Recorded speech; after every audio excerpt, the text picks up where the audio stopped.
Josh of Bloomberg.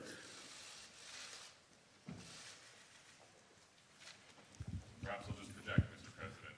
Thank you very much. If I had your voice, I'd have been elected a lot earlier. I'll give it a try. He's got a long arm. Thank you.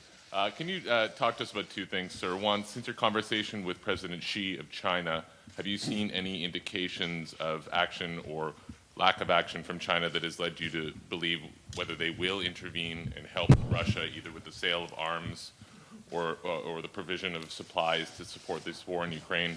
And secondly, can you say whether the conversation today turned to the subject of food shortages and what the U.S. will do to address wheat shortages in particular as a result of this war? Thank you. On the first question relating to President Xi Jinping of China, I had a very straightforward conversation with Xi now, I guess it's 6 days ago, 7 days ago, in that range.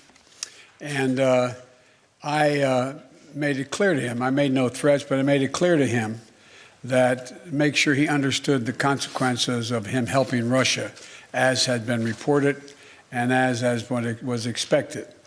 And I made no threats, but I pointed out the number of American and foreign corporations that left Russia as a consequence of their barbaric behavior.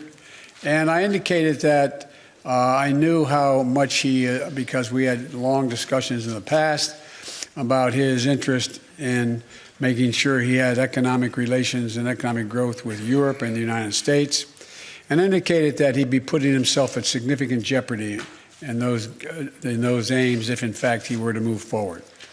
I am not going to comment on any detail about what we know or don't know as a consequence of that conversation, but tomorrow or next Monday that Ursula is having that conference with China, the 1st. On April 1st. We've had discussions because I think that China understands that its economic future is much more closely tied to the West than it is to Russia. And so I'm hopeful that he does not get engaged.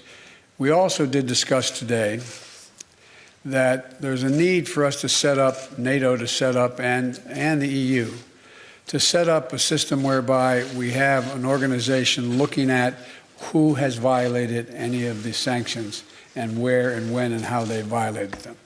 And that's something we're going to put in train. It's not done yet.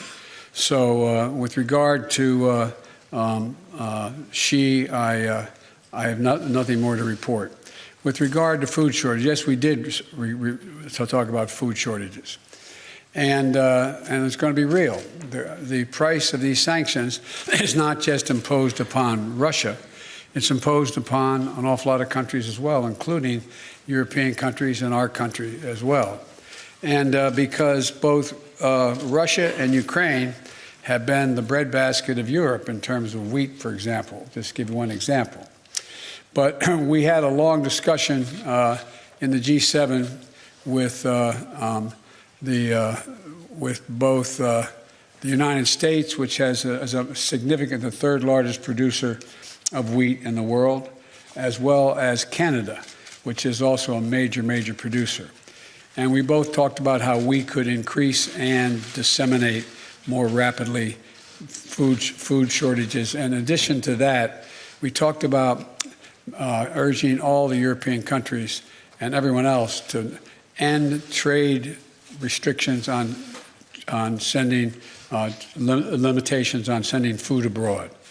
And so we are in the process of working out with our European friends what it would take to help alleviate the concerns relative to food shortages. We also talked about a significant major U.S. investment, among others, in terms of providing for the need for humanitarian assistance, including food, as we move forward.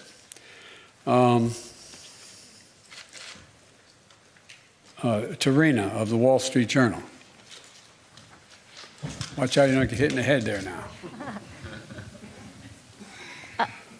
Mr. President, in your view, does President Zelensky need to cede any Ukrainian territory in order to gain a ceasefire with Russia, or is that completely off the table? And then also, do you think that Russia needs to be removed from the G20? On the latter point, my answer is yes. That depends on the G20. That was raised today, and I raised the possibility if that can't be done, if Indonesia and others do not agree, then we should, in my view, ask to have both Ukraine be able to attend the meetings, as well as basically Ukraine being able to attend the G20 meeting and observe. With regard to, what was the first question? If you think that Ukraine needs to cease, to give up any territory in order to get a ceasefire. That is a total judgment based on Ukraine. Nothing about Ukraine without Ukraine. I don't believe that they're going to have to do that, but that's a judgment. There's negotiations, that are discussions, I should say, that have taken place that I have not been part of, including the Ukrainians, and it's their judgment to make. Cecilia, ABC. There you are. Oh, thank you. Sir, you've made it very clear in this conflict that you do not want to see World War III. But is it possible that in expressing that so early that you were too quick to rule out direct military intervention in this war? Could Putin have been emboldened knowing that you are not going to get involved directly in this conflict? No and no. That. And to clarify on chemical weapons, if chemical weapons were used in Ukraine, would that trigger a military response from NATO? It would trigger a response in kind. Whether or not you're asking whether NATO would cross, we'd make that decision at the time. And my final question, because you're heading to Poland tomorrow, do you think that getting a first-hand look at the effects of this war on these millions of Ukrainians who have fled their country could change the way that you might respond? I don't think so, because I've been to many, many war zones. I've been in refugee camps. I've been in war zones for the last 15 years, and it's devastating. And what the thing you look at the most is you see these young children. You see children without parents that are in those camps or in refugees. You see women and husbands, men and women who are completely lost and have no nose. You see the look, that blank look on their face, that absolute feeling of, my God, where am I? What's going to happen to me? And so what it will do, it will reinforce my commitment to have the United States make sure we are a major piece of dealing with the relocation of all those folks, as well as humanitarian assistance needed both inside Ukraine and outside Ukraine. For example, this is not something that Poland or Romania or Germany should carry on their own. This is an international responsibility. The United States, as a leader, one of the leaders in the international community, has an obligation to be engaged and do all we can to ease the suffering and pain of innocent women and children and men, for that matter, throughout Ukraine, and those who have made it across the border. I plan on attempting to see those folks, as well as I hope I'm going to be able to see, I guess I'm not supposed to say where I'm going, am I? But anyway, I hope I get to see a lot of people.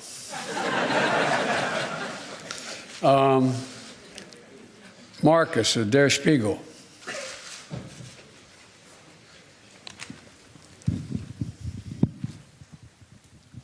Thanks, Mr. President. There's a presidential election coming up in 2024, and as you know, kidding. there are yes, that's true. And there are widespread concerns in Europe that a figure like your predecessor, maybe even your predecessor himself, might get elected president again. Are there any steps, anything you are trying to do and NATO is trying to do here these days to prevent what you're trying to do becoming undone 2 years from now? Thank you.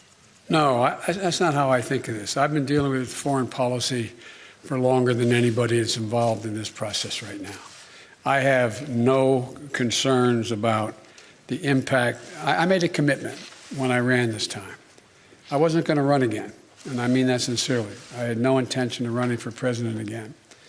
And until I saw those folks coming out of the fields in Virginia carrying torches and carrying Nazi banners and literally singing the same vile rhyme that they used in Germany in the early 20s, or 30s, I should say. And then when the gentleman you mentioned was asked what he thought, and a young woman was killed, a protester, and he was asked what he thought, he said, "They're very good people on both sides." And that's when I decided I wasn't going to be quiet any longer. And when I ran this time, and I think the American press, whether they look at me favorably or unfavorably, will acknowledge this, I made a determination. Nothing is worth, no election is worth my not doing exactly what I think is the right thing. Not a joke. I'm too long in the tooth to fool with this any longer. And so we're a long way off in elections, a long way off. My focus, if any election, is on making sure that we retain the House and the United States Senate so that I have the room to continue to do the things that I've been able to do in terms of grow the economy and deal in a rational way with American foreign policy and lead the world, be the leader of the free world. So, but it's not an illogical question for someone to ask. I say to people at home, imagine if we sat and watched the doors of the Bundestag broken down and police officers killed and hundreds of people storming in. Or imagine if we saw that happening in the British Parliament or whatever. How would we feel? And one of the things that I take some solace from is I don't think you'll find any European leader who thinks that I am not up to the job. And I mean that sincerely. It's not like, whoa, it's that. The point is that when the first G7 meeting I attended, like the one I did today, was in Great Britain. And I sat down and I said, America's back. And one of my counterparts, colleagues, as head of state, said, for how long? For how long? And so I don't blame, I don't criticize anybody for asking that question. But the next election, I'd be very fortunate if I had that same man running against me. Thank you very, very much. Mr. President, was there something,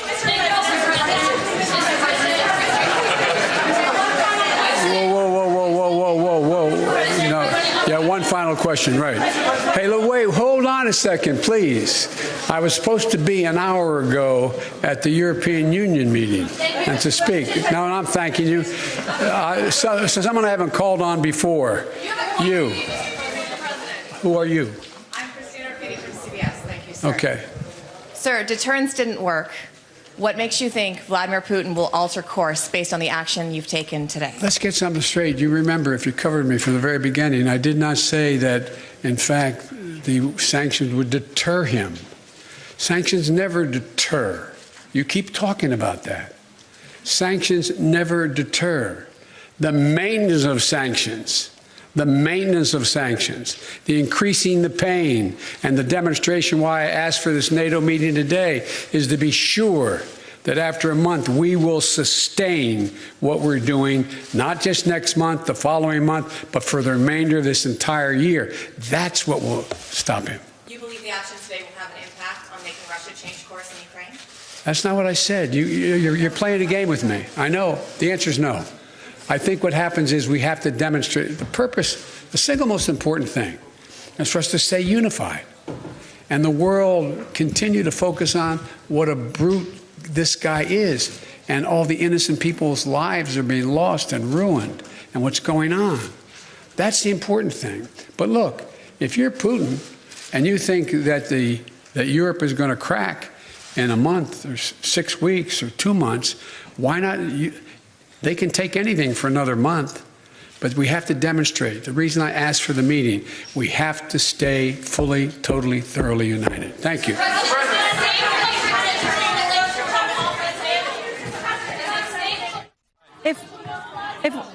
If we could have everyone stay seated.